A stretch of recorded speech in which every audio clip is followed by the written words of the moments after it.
സ്പൂണോളം ഇതാ നമ്മുടെ വിനാഗിരിയും കൂടെ ഒഴിച്ച ശേഷം ഒന്ന് ചെറുതായിട്ട് ഒന്ന് ഇളക്കി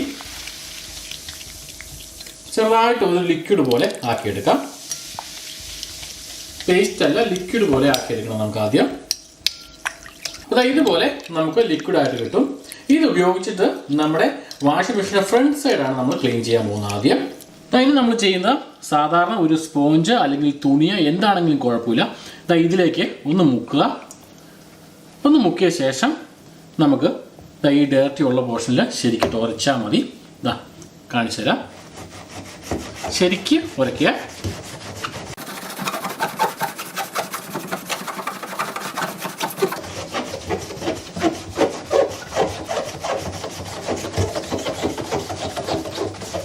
അപ്പം തന്നെ കാണാം, ശരിക്ക് ചെളി ഇളകുന്നത് കാണാം. ഇടയ്ക്കിടയ്ക്ക് നമുക്ക് ഇത് ഡിപ്പ് ചെയ്ത് കൊടുത്ത് ശരിക്ക് ഇതുപോലെ ഒന്ന്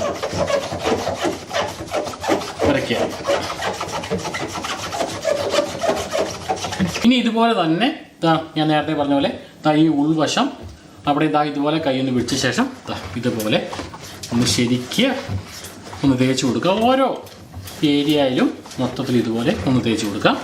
ഏകദേശം 5 മിനിറ്റ് ഇതുപോലെ ശരിക്ക് ഒന്ന് തേച്ച് കഴുകിയ ശേഷം സാധാരണ നമ്മുടെ പച്ചവെള്ളം എടുക്കുക. പച്ചവെള്ളം എടുത്തിട്ട് ഒന്നുകൂടി ഇതുപോലെ ഒന്ന് ശരിക്കും ഒന്ന് കഴുകിയെടുക്കാം. ഇപ്പോൾ തന്നെ ഓൾറെഡി പോയിട്ടുണ്ട്. പക്ഷെ നമുക്ക് വെള്ളത്തിൽ ഒന്നുകൂടെ കുതിർത്ത ശേഷം ഈ ഫ്രണ്ട് വശവും അതോടൊപ്പം തന്നെ ഈ ഗ്യാപ്പിലുള്ള ഈ വശങ്ങളിലൊക്കെ ഇതൊന്ന് ശരിക്ക് ഒന്നുകൂടി ഒന്ന് ക്ലീൻ ചെയ്യാം. അപ്പോൾ ഞാനിവിടെ വെറും ഒരു 5 മിനിറ്റ് കൊണ്ട് മാത്രം ഇതുപോലെ ജസ്റ്റ് ഒന്ന് വാഷ് ചെയ്തപ്പോൾ തന്നെ ഉണ്ടാകുന്ന ക്ലീനിങ് വ്യത്യാസം നിങ്ങൾക്ക് അറിയാൻ പറ്റും. അപ്പോൾ ഒരു 5 അല്ലെങ്കിൽ 10 മിനിറ്റ് ജസ്റ്റ് ഒന്ന് ഉരച്ച് കഴിഞ്ഞാൽ നമ്മുടെ ഈ ഫ്രണ്ട് വശത്തുള്ള എല്ലാ തരത്തിലുള്ള ഡേർട്ടിയും പോവും. ഇനി നമുക്കുള്ളത് ഇതിൻ്റെ അകത്തുള്ള ഡേർട്ടി എങ്ങനെ ക്ലീൻ ചെയ്യാൻ നോക്കാം.